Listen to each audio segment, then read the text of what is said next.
All right, we're back with our third segment. Okay, we are now going to preview the Northern Division of the Chestmont and Malvern Prep. So let's begin with the defending Interact champs. I believe they've won it 3 years in a row. So the question is, will anybody be able to compete with Malvern Prep in the Interact? Their offensive coordinator, first of all, the head coach, I apologize, Dave Guerrera. The offensive coordinator is Derek Benedict again. The defensive coordinator is Joe Carr. I'm sure everyone around the table is familiar with him. Ruston, defensive coordinator for Saint for many years. Strength trainer inside the building, Eric Miller, and I know he does a phenomenal job just knowing what Eric does. He's been there for 20-some years. And they actually have an on-field guy as well, Luke Connell. They did 1 7-on-7. They did against PJP, and that went pretty well.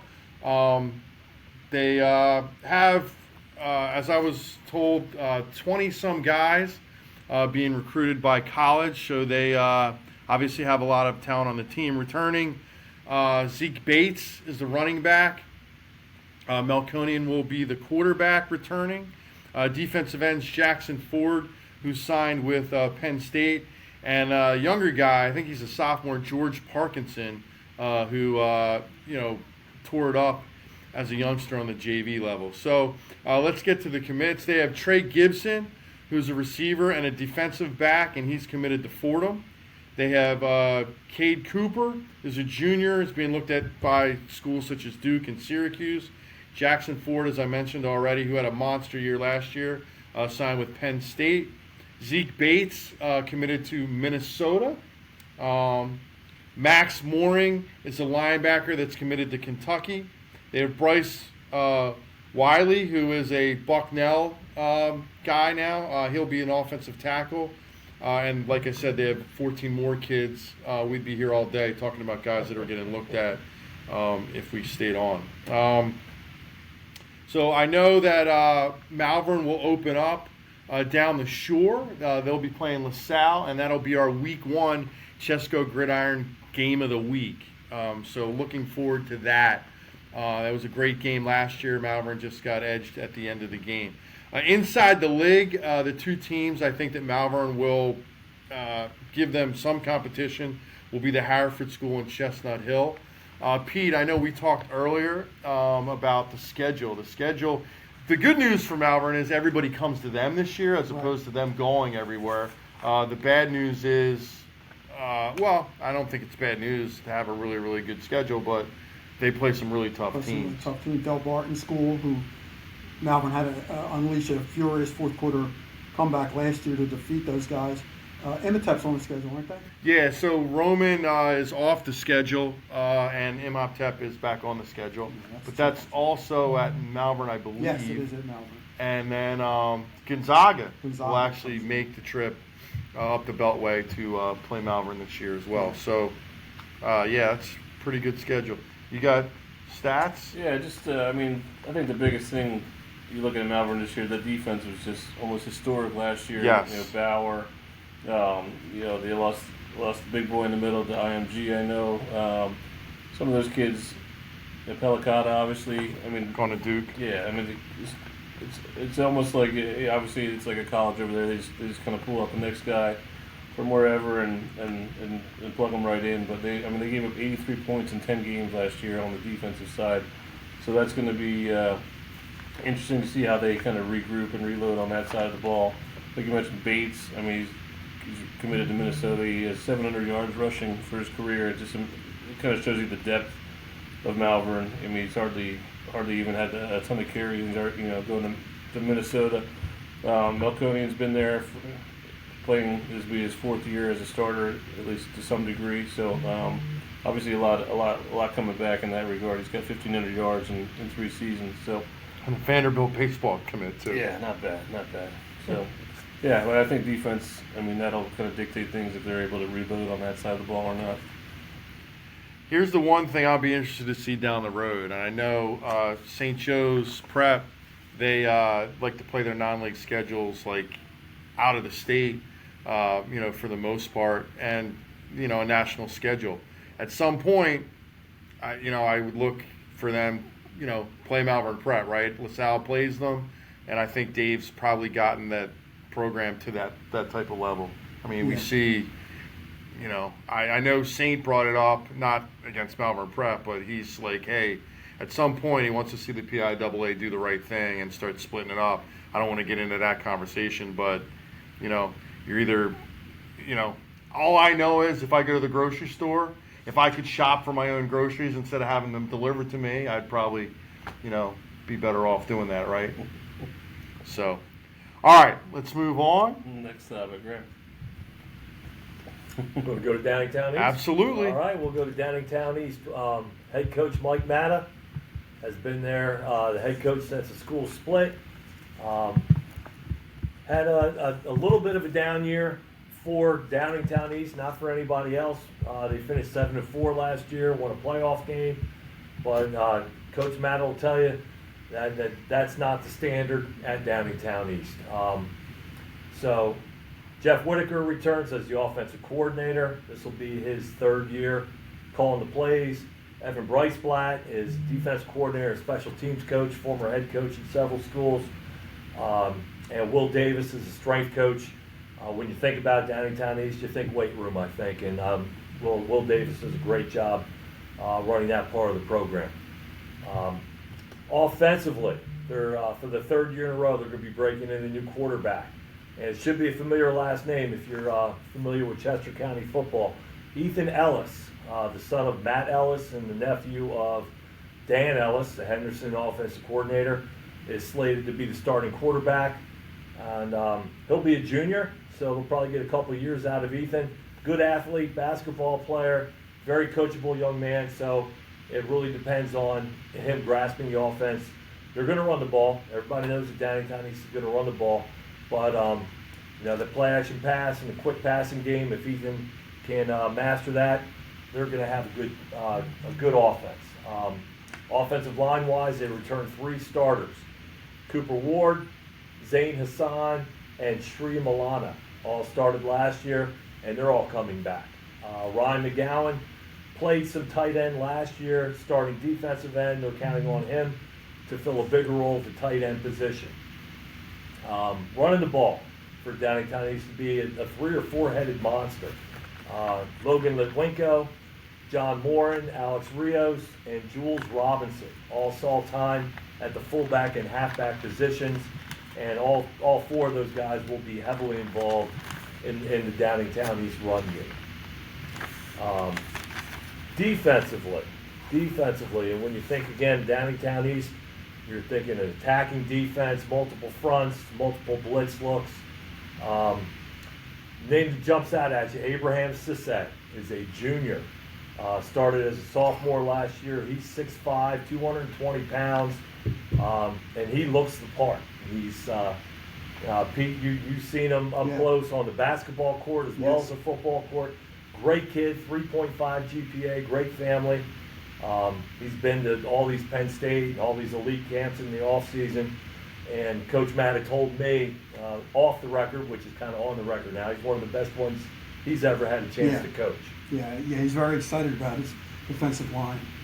He's got a good linebacking crew coming back, anchored by Caleb Akins. He was an all-conference inside linebacker last year. He's a D1 lax commit to Lehigh, one of the team leaders. In the backfield, defensive backfield, Luther Sewa is a returning starter. Started last year as a junior, saw some time as a sophomore as well. Tommy Robson and Charlie Mapes looking to fill the safety positions, and Casey Boyd at cornerback who played last year for them. So again, it's Downingtown East. You know what you're going to get. You're going to get tough, hard-nosed kids. They're extremely well coached, and I think they're looking to improve on that 7-4 record. Yeah, he opens up with one of the District 1 6A favorites in North Penn. Mm-hmm. They come to Kottmeyer, and then they go to Northeast High, Philadelphia, which is a good school. Yep. It's a good program. And then Springford. So it's a tough first three games. But they're used to that. They're used to that. And that's the way Coach Matta likes it. They go to Ruston this year. Yeah.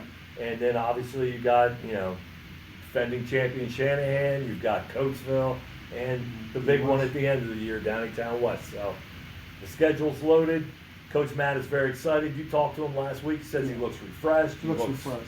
Coach Matta looks like he did 5-10 years ago. There you He's go. got new energy.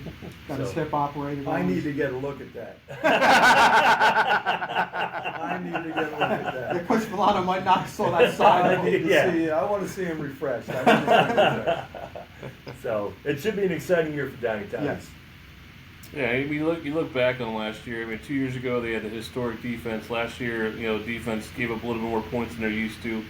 But the Toms River game was the only one that they really got blown out. It was a 3-point loss to North Penn, 7-point loss to Ruston, 1-point loss to West. So they're right there in all these games.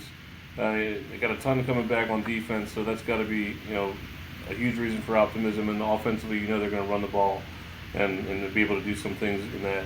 With some returning guys, Rios, 962 yards and 10 touchdowns last year. So I think they're always kind of like the team that nobody talks about anymore because West and Coatesville have been so good the last 7-8 years, but East is always that team, maybe with the no-name stars that's always there. You got to beat them. That's good. We'll do Coatesville now. All right. All right, Coatesville head coach Matt Ortega believes the Red Raiders are on the right track so far moving into the season. He thinks that this is going to be one of the strongest squads he's had since 2021. Coatesville got back to their roots. They did 2 7-on-7 tournaments this summer, and they traveled back to Virginia for like a 3-day camp in July. I guess it was like team building and bonding. Coach will have a returning quarterback again for the 3rd year, and Matt Ortega Jr. Coach Ortega had some praise for his skill position players, stating that it's his best group since the 2017, 2018, and 2019 bunch that made 3 trips to the district finals. I'm just going to leave that one out there. The running game will be looking to have a breakout year behind 5-star tackle Max Hiller. Max is a junior and is the most sought-after recruit in the state. Penn State commit Terry Wiggins and Josh Van Orden, coveted by most PSAC schools, will share H-back duties, but also lead Coatesville on defense along with safety Elias Hansen, who's a 1AA recruit.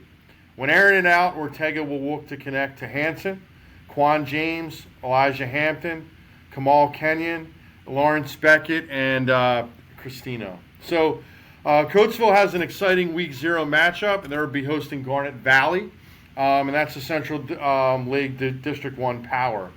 Delaware Power Smyrna visits Coatesville over Labor Day weekend, and Perk Valley visits during Week 4 before league contests with Downingtown East, defending 1 district champ Downingtown West, and defending league champ Bishop Shanahan. Coatesville will focus on winning the league and expects to improve on last 3 seasons when they were unable to win first-round playoff games. Pete, you didn't really talk to Coach Ortega yet. I know that's upcoming. What do you got stat-wise, Nate? I think that you just read off that last part about not being able to win playoff games in Coatesville. It seems far in the way that the run they had in the late 2010s. I think the biggest thing is just the how they've been able to have quarterbacks multiple years. I mean, think back 2012, that was Emmett Hunt. He was a 1-year starter. Since then, they've only had 4 starting quarterbacks, which is pretty remarkable. It's like 13 years. So going from Jordan Young to Ortega to Susie and now another Ortega. I mean, it's pretty remarkable just to have that consistency. Obviously, Buggy, he's got 2,700 yards already to his name, 33 touchdowns. It's just a matter of, I think they need to commit to the run and try to ride Hiller. That guy is one of the meanest, tough guys I've ever seen in Chester County playing offensive line. Being able to move the ball behind him is a big deal. And they got too much talent to keep losing in the first round. I think they got to get it done this year. Yeah, I mean, the one thing I think that concerns the coaching staff obviously is going to be depth. This isn't, and it's been that way for a while. When I say a while, the past couple of years, and I really think it's the feeder system. The feeder system during those glory days from 2012 all the way to 2021 is a really good system, right? They had great coaches at the younger levels all had since retired. I know COVID really hurt the program. I think, and someone, I don't know whether this be true or not, that I don't even know if there is a Kid Raider program anymore.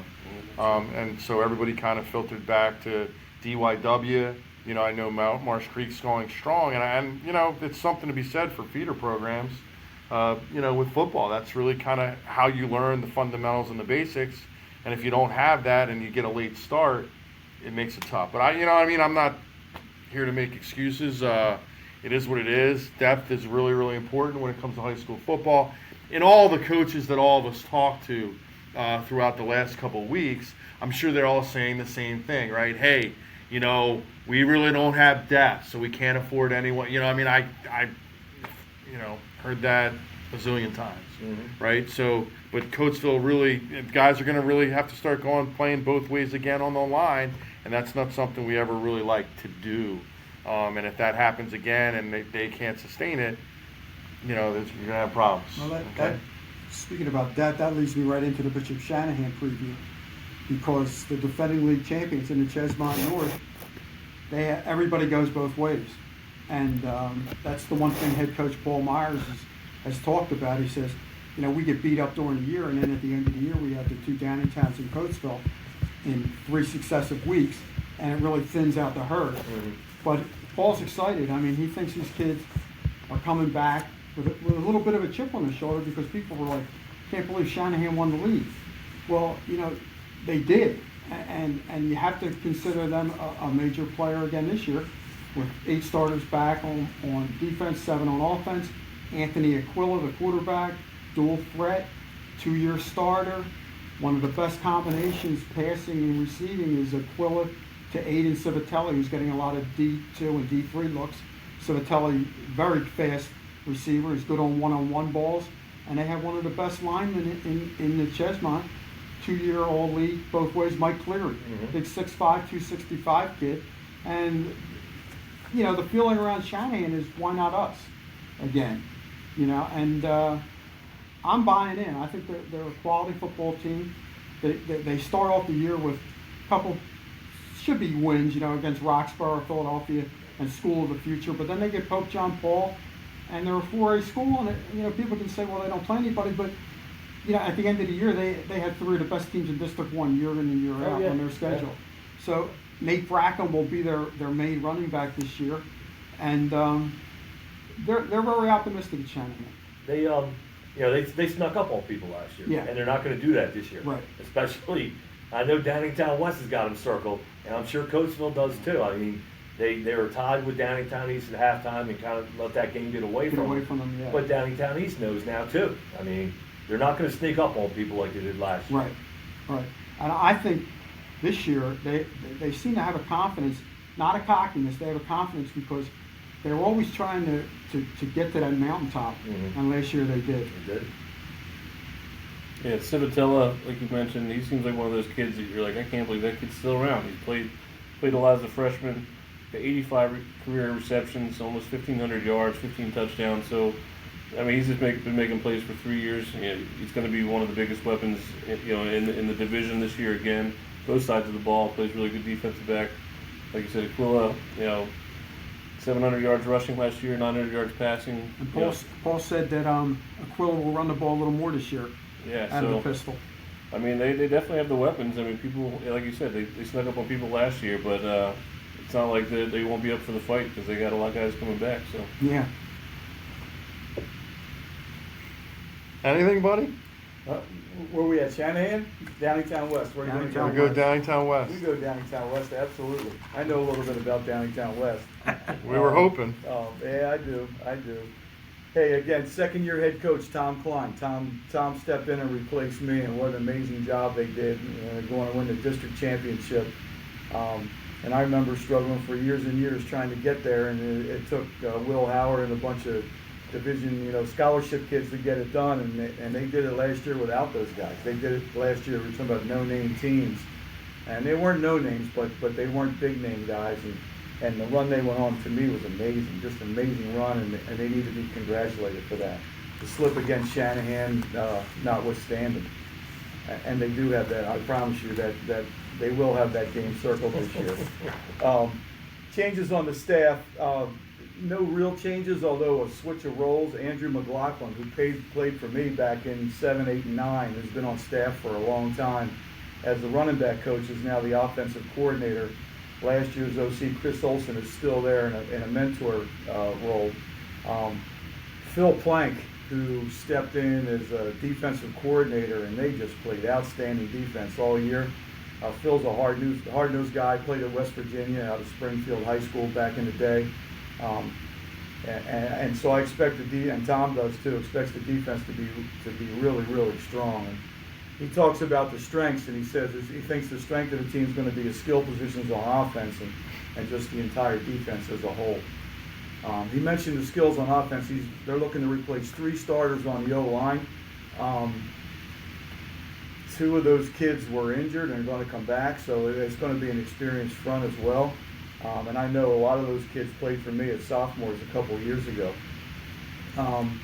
He lists Max Wolfington, who was a freshman starter at linebacker for me 2 years ago. But he'll be a junior this year, and he's just a football savant kid in the middle.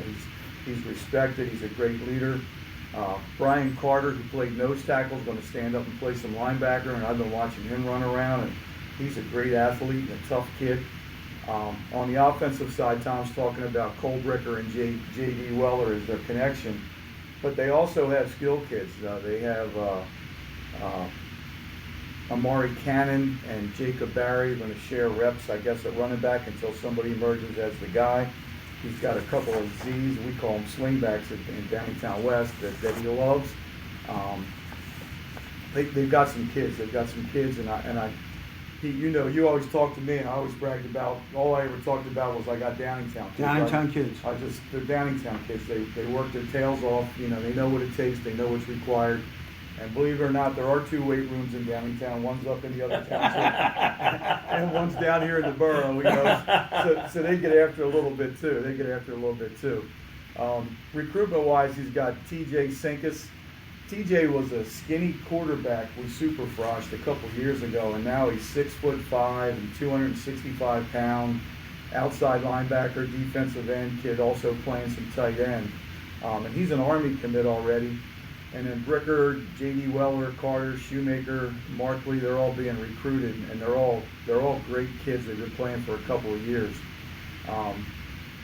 Talked to Tommy about, he wouldn't say it, but so games he have circled, and the standard, every game's a key game, but the schedule, you go through the schedule, and I know it was always tough to get non-league games. It was tough. People, they look at what you got back and scheduling. We were talking about some non-league stuff earlier, but they scrimmage in Emmaus, and that's just always been a great scrimmage for us. And then they got Bethlehem Freedom. We talked about scrimmages. They got Bethlehem Freedom, St. John's College from down in Maryland, Perk Valley, Spring Ford. That's the front end. And then you're still going to deal with Ruston, Downingtown East, Coatesville, and Shanahan's got some kids now too. So the schedule's brutal, but I got to believe they're built to last. I do. I got to believe they're built to last, and I'm looking for them to be really strong again this year. Yeah, it's hard to doubt them. Just with what they got coming back. You figure a district championship team, they're going to lose a lot of kids to graduation. They did lose some, but bringing a quarterback like Ricker back. 1,700 yards last year, 25 touchdowns, just 4 interceptions for as much as they throw the ball 214 times. This is a remarkable ratio right there. You mentioned Cannon, the 150 yards in one of the games late in the season, so he's somebody they're going to be excited about. And obviously, having Weller and Good Kimball out there wide receiver wise. Yeah. Weller came out of nowhere last year, 600 yards, 9 touchdowns, was just a threat. It seemed like every game down the stretch he was making plays. And obviously, Good Kimball is going to be a good player on both sides of the ball, maybe even better on defense. So, I think anybody who was hoping for West downfall, they might have to wait another year. The Cannon kid was a transfer and was unable to play for most of the season. Mm-hmm. So he was not very involved early on. And the kid that was back there, Tommy Miller, was really the kid named Tommy Miller was like the heart and soul of the team. Just an amazing kid. I remember him playing as a sophomore replacement for Quinn Hennicle as a sophomore, and we took Burke Valley to the wire, lost 30-29 or something like that. And the Barry kid, in the few chances he got last year, really showed something running the football. Yeah, they're going to be solid. All right, let's do it. Let's make predictions. I've already gone first. I'm not doing it again. All right, Nate. Yeah, I mean this is going to be a fun one this year. I really do think. I think all 4 teams are in the mix. I think that not every year that happens. I think Shanahan's got a ton of skilled kids and just enough beef to be competitive. I think Downingtown East, a lot of people are sleeping on them. I think they're going to be physical and hungry to make people forget about last year. Coatesville, kind of the same thing. They're all of a sudden an underdog, walking around, and I think they love that. They love that Coatesville against the world. Yeah, I know I'm kind of toeing the line right here. I'm a much better reporter of history than predictor of the future, but I just think if you had to pick somebody, I would go with West just because they have I think the best quarterback, or at least he had the best season last year. They got kids with experience, but they had 2 close games against Coatesville last year. Obviously, they lost to Shanahan, and the East game was a 1-point game. So I, by zero means, think this is a gimme for any team in this division. But if I had to put my chips down, I'd go with West. Pete? Okay, you go first. All right. 4 teams, right? We got 3 teams that have returning quarterback, multiple years. So I think that's always good, really good for the league. And the one team that doesn't have a returning quarterback has a lot of pedigree behind them, and they run the heck out of the football. So that's always, and they have a really strong defense. So you got 4 teams. I'll tell you what, I really think I'm not sleeping on Shanahan either. And I think that it would not shock me at halftime if Downingtown West and Shanahan were tied or something. But I do think that West will figure out a way to pull that one out, and then it'll come down to the battle of the Brandywine again. 2 outstanding teams, 2 outstanding defenses. I just think, unfortunately, I think Coatesville will be a good team. I just think, unfortunately, depth is going to catch up with them again, where they lost another running back, right? So the running back, he's no longer with them. He's down in Florida now. So I think that really hurts, right? We want them to run the ball. But now you have one less running back to do it. I'm going to – I don't know how you can not go with West. I'm going to go out on a limb and say they will also be back in the district title game again this year. Okay? Well, you have maybe the District 1 4A champion in Shanahan coming up, and maybe 3 of the top 6 teams in 6A. So, this is a heck of a division, but I think Downingtown West is the best football team. Okay. Experience, right? Right. You're talking experience. One of the really amazing things with Downingtown West last year was how many close games they were in. Yeah. And you can't overlook that. And they won most of them. Yeah. So, when you're in a close game, you know how to win, especially when you're 16, 17, 18 years old. That's huge. Downingtown East, same thing. They were in close games all year, didn't win. So they can learn from that. Shanahan came out of nowhere, surprised us. And then you got Coatesville with their pedigree. Right. So, all that being said, I'm going with Shanahan. I think Shanahan pulls it out. Did you ask permission to check? I don't have to ask permission. All I'm right. a grown man. All right. No, that's not right. That's just I might have to change my parking spot a lot. All right. Well, that makes sense. Yeah. Hey, I'm going to pick Downingtown West. Again, following up a District 1 title, first-year head coach is going to be unbelievably difficult to do. And again, I have first-hand knowledge on a lot of these kids, having coached them a couple years ago. I just know how hard they're working and the success they've had in all these close games. And I believe that carries you a long way. And then in the end, Pete, I always used to talk to you about veteran quarterbacks who can play.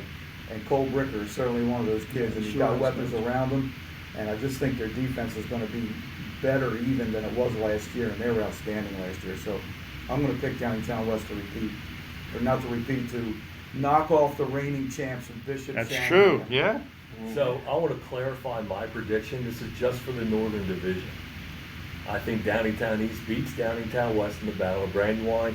And I think Downingtown East goes a long way in the district playoffs. Yeah, I could see that happening. We're gonna have some side action here. So wait, you got East beating West.